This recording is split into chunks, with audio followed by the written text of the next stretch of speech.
In an ever-evolving digital landscape, for your business to thrive, you must adapt or die. Welcome to Marketing in the Age of AI, the podcast helping you harness the power of AI and marketing tools to revitalize and grow your business. And now here's your host, marketing expert and author of Authentic Marketing in the Age of AI, Emanuel Rose.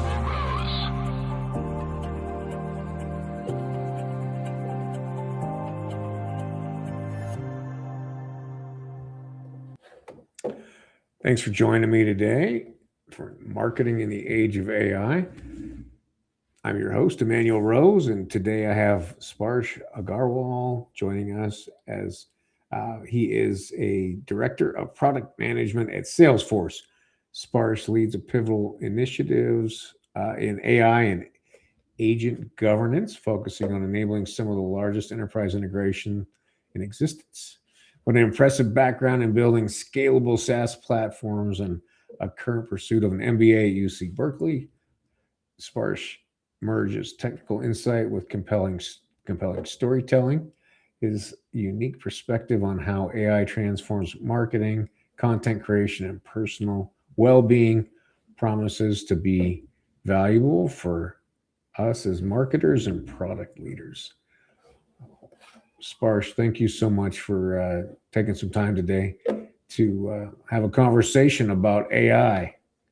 For sure. Thank you, Manuel, for having me. Yeah, I love the title that you have for the podcast, which is Adapt or Die. So that's the situation for today. I would agree for sure. Yeah. Yeah, well, you're right there in the thick of it, aren't you? Yeah, I mean, like not just in the thick of AI, but even within AI, my job is to make sure how people feel comfortable with it, which is even a tougher one. Like Yeah, it might be easier to show value with all the chat GPTs where you type in something and then somebody answers you like a human. But as we all go, like nobody wants to talk to strangers on the road. right, But people are okay with talking to a chat GPT, which nobody knows where the data is going or who they're talking to. So right. so Yeah, so yeah. the job becomes much more harder. Yeah. I understand. Well, let's see. So let's talk a little bit about that. What are you seeing as some of the good change management, and what's some of the bad change management that you're seeing? Well, the good change management is as with every new technology goes, right? Like I was in tech as well when the whole crypto or Bitcoin or blockchain essentially came, and that fad kind of I'm saying it's a fad because now it's not so big. Some people have a big business in it, but essentially the technology didn't really make it to mainstream, right? Right. So we did see a 5 year period of people hesitating with LLMs and GPTs, but now everybody has accepted that it is here to stay. So the good change management is everybody is going all in. Yeah. Nobody is seeing value. I'll tell you that, because everybody is literally just trying to fix their systems to make it usable for LLM. So maybe they are Right. putting in $100 million and getting value of $1 million, but they are going in. So that's Yeah. a good portion Right. for the sake of kind of going the right direction.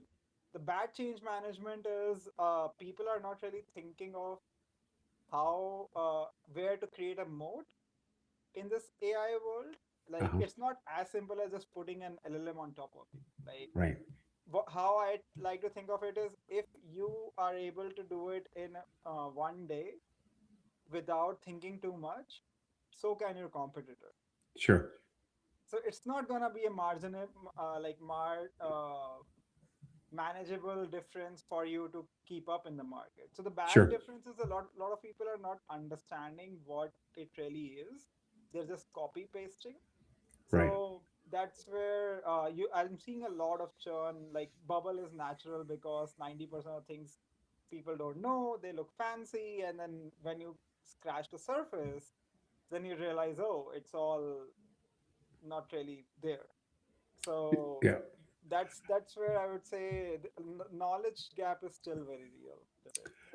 Now you're building deployments for very large companies. My assumption is that these projects come out of some kind of a sophisticated strategic planning process. Am I right on or am I right off on that one? Um, not necessarily, because like there's a little bit of a enterprise business cycles too. So not every company is equipped to pivot over web. Like Right, if tomorrow, let's say if I go to like it took 2 years for Google to catch up to ChatGPT, right? right. Why? Like people are telling today that hey, Gemini 3 is better than ChatGPT. I'm switching over and stuff like that. Well, was it a strategic shift that Google just never did? Not really, right? Like Right. they have been doing that shift for a long time. It's just that some companies just have too slow of a process. That's where like all the red tape and the big company thing comes into place, right? So Yeah. I would say like specifically when it comes to regulated industries like banks, healthcare, insurance, there is so much red tape that they want to show that they are doing AI, but Right. strategically they don't know where to use it. Uh-huh. So right now it's a marketing angle. Like 90% of the playbooks is like I would go to a friend who is running a startup and they would be like, "Hey, right now my customers are just saying just put wherever you can. I don't know where you're gonna put it. Just put wherever you Right. can, Right. and then we'll pay you some money because we want to show that we are doing AI. Yeah. And then as they start to learn about it, then they start to evaluate. So, like for example, that's where the knowledge gap comes into play. I feel most of the companies take about 6 to 8 months just learning what it means for them Yes. and how to fix it. Like for example, I can like taking healthcare for example, right? I would really want to show you your future potential risk or whether I should start taking some medicine today. Sure. But for that, all of my HIPAA compliance is gonna be out the door because Yes. somebody will have to use my data, or I'll have to give consent for using my data. Right. And people have just not figured out. So strategically, everybody is like, "Hey, I want to use AI, but I don't know where best to use it." So, but when it comes to one industry, I would say that's where it is strategically there. Like everybody is on point with the strategy, with their execution. Is anything to do with support Uh-huh. or anything to do with analysis? Like data analysis companies are maybe dead at this point of time, right? Like Right. most of the book companies, whoever was like, hey, I'm gonna give you a summary of the books, I'm gonna read a book out loud to you, or Right. like those things are done. Anything to Yes. do with travel agencies, like those are done. So when it comes to SaaS layers, where the only value that the industries were providing were maybe synthesizing information, Yeah. that it's a clear playbook. Like I was opening Spotify, not even today, like 6 months ago, I opened it and they had something called a DJ, AI DJ. It was absolute crap, but now they have a new version of it and Yep. it works great. So things like that, like which are more at the application layer, it's more simpler. But regulated industries, they're gonna take time. They're gonna learn what to do with it. It's like I completely understand that they will take time. Where I feel it's gonna be more and more like even more than regulated industries, where I feel it will take time is well, right now not so much because the money is flowing in, but like nobody's paying for the tokens. Like you or I, when we write GPT Right. four, none Yeah. of us are paying for tokens. We are like VCs are paying for our tokens. Yeah. Right. Yeah. It's subsidized at this point. Yeah, Correct. so Even the $200 a month chat GPT is being subsidized. Yes. yeah, so that's where I would say I don't know where the buck will stop once things start to slow down, but that's where I don't know how things will shift. Yeah, that makes sense. Well, for someone who's listening, who's maybe a, uh marketer for a small or mid-sized business, what would you suggest for them on how they go and find some use cases that would have potential of ROI or ROI in the next 12 to 18 months? Yep. So for SMBs, the very first thing I would say is like there's a top line and the bottom line, right? Depending on what kind of business you are in. if you're in a business which has very heavy operations, and I'm talking about like non-SaaS businesses, right? Right. Then the one thing which you should think of is optimizing your operation. Like LLM is great to identify when you should order what, if your supply chain is running low, or wherever you can optimize your bottom line. It is gonna help you cut down your cost by at least half, like no questions asked. And a lot of manufacturing companies, routing companies, shipping companies are doing that. They are Sure. using GPT. They're putting their data that they have for past 10 decades and trying to reduce their bottom line. Great. But when it comes to top line, where you can use it is in customer experience. The idea is that, hey, like your customer comes in and they are buying X, Y, and Z things, and you want to sell them, you want to upsell them, right? Or you want to co-sell other aspects of it, whether it's a SaaS business or whether it's a smaller like a boutique hotel. So the idea can be that it will be much easier for them to create a personalized experience. Like I would love for to reach at my hotel room and where there is a card specific to my thing, which I told them on an email 3 months ago. Right. Yeah. It Yeah. would have been impossible to do that before because you Yeah. have At to scale. Right. You couldn't do it at scale. Right. yeah. Yeah. But now all you have to do is you have to make sure all of this information is in some database. It doesn't even have to structure it. Like you Right. can literally write it on a piece of paper and Right. Take a put picture of it. yeah, Yeah. take a picture of it. But as long as you do that, GPT will synthesize that information and make a personalized experience for your customer. And Yeah. that's where the money is, right? So Sure. for the top line, I would say make your experiences much more personalized to your user as much as you can. And it just doesn't stop at the things that you sell, at support too. So that's where I would say for SMBs, regardless of whether you are in like SaaS business or whether you are in a like more of a brick and mortar business, personalization is gonna become a thing, and Sure. it's gonna be much more easier because I don't have to go to a banner maker or a fancy like a Canva artist to make my billboard anymore. Right. I literally printed a fancy card for my brother's engagement 2 months ago, all using Google Nano Banana. Yep. So I didn't have to hire anybody. Like that was not possible. So with GPT, you can make your like customer experiences much more personalized. Yeah. That's what the main thing. So I'm hearing a couple of things. One is we want to get our data in somewhere, right? We want to have our data in good working order and be able to call on it. Um, I think this idea of the custom GPT, which is like has our brand book and our voice and neuro marketing and people that we really like to follow, and that's an important part of this. And then building agents that do work for us. So where Yeah. where are you on the agent where we're at with agents versus where we're going to be with agents? Let's talk about that. So I think with agents, we have two extremes right now. One is sort of a generalist agent, which is all these Geminis and like a chat experience, right? Whether it's Gemini, whether Yeah. it's like Chat GPT, or whether it's Claude, you're just going and you're talking to it. There is no specialization for it. It's a general LLM behind, and you're just giving it random information.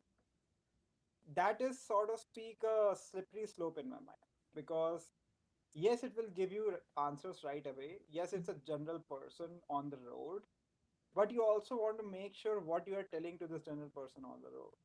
Or Right. it's not a general person, maybe it's a PhD person who knows everything in the world, about the history, Yeah. but you may want to think of a little bit of what that person you're telling. So that's one extreme, right? And majority of the world is at that because they're not realizing where it will come back to them. Like ChatGPT has started rolling out ads to them, Right. and they don't have the Google ad data. That should give people an understanding of that it took ChatGPT 5 years to get the similar amount of ad data that Google developed in 30 years. Yeah. Right. So That's amazing. that's how personalized ChatGPT is getting because Yes. people are giving their deepest, darkest secrets to them, which Right. is not good. And No. the other extreme is that where people and businesses are trying to create their own agents that are very specific. Like I have a, let's say if I have a hospital in a particular village and I want to make sure that whenever somebody asks questions, it is very heavily guarded and it is making sure that I ask the right questions and it is answering the right things and it is asking for identity and all and stuff like that. And that is not so good because it only answers one of your five questions because it Right. is so restricted. Yeah. Right. Too much But on guardrails. Right. Yeah, Yeah. so we are at the two extremes right now. Yeah. And I would understand that the people who are super paranoid start from the very far left, and the Yeah. people who are more generous are from very far right. But Yeah. there's a sweet spot, and that's where people are trying to learn what to do. And the controls don't exist today. Like a simple thing like memory, right? Like I Yeah. should be able to have control of the memory of that the LLM is going to make use of Yes. without training over it, and I should be able to delete it over time. Like I Yes. don't want the LLM to be trained on what I do Monday to Friday, right? Right. But Yeah. I also want to use it to give answers particular to me. Right. So it's That's kind the of a push balance. pull. Yeah. Yeah. Right. So from agents perspective, I would say the industry, like it's very hard to sell people any agent which only answers half of the question. Like you have to show that, hey, I answer all of them. Right. So unfortunately, like we are in a world where we want to show that this person, so to speak, an agent, can do everything. But at the same time, we want to keep a conscious approach that hey, it can do everything in future, but right now it can do three or five things. That's Right. the approach where we should go after. So from that perspective, I think guardrails become super, super important. And that's where when you ask, okay, where are agents today and where they're going to go? Yeah. Where I feel they are going to go is every agent will have a very clear set of that, hey, you asked me this, I'm going to answer you this. Like when you go to booking.com, right? Like you or Marriott or hotels.com or any of them, right? You know that you're looking at the data that is stored there. It is Right. tied to your email ID. Yes. If I go and log in, I cannot see the trips that you have Right. booked, right? Yeah. Right. Similarly, those guardrails don't necessarily come off naturally. Like for example, is it okay for LLM to train on general information but not your PII? Right. Like how does it know that everybody is thinking of going to Maui 2 months after? Right. So that's where it's a balance. So I feel the agents are going to become much more uh, first of all, they're going to be much more talkative. So you will feel like the lines between a human conversation and an agentic conversation will finish off. That Right. won't exist. Yeah. So that is a for sure thing. Where it will start to become more and more specific is they will become more transparent in what we should be telling them and what the user has control of. Like I should be able to protect whatever is going to the server side. Yeah. Like open source local models are already becoming a thing. I have multiple open source local models installed on my system, right? Sure. So the idea will be that hey, I can control that whenever it's any information is synthesized, it is synthesized on my system, and then the agent has to pick the information from that system so that it only picks up stuff which is non-PI. Yeah. So they'll become much more complex. Yeah. And they'll hopefully be more smart and Oh more. yeah, for sure. No question asked. Right now, they're not even crawling. I think that's. It's just about time. Like I think in Yeah. the next 5 years, I wouldn't be surprised if I or you are talking about talking to each other through our avatars. Right. I am not kidding. Like video avatars are already kind of becoming a thing. So Sure. yeah, they'll become much more smart. Well, Sparsh, tell me about one of the agents that you've built for yourself. Oh, I have multiple. So one Yeah. is definitely agent which keeps me up to date about all of my competitors and what the industry is going towards and governance in general, right? So all it does is a very simple query.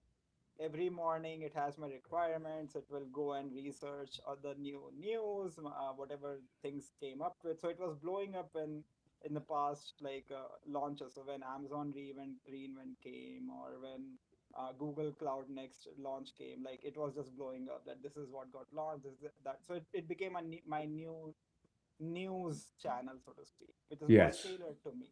I don't have Yes. to go anywhere. It is giving me tailored information.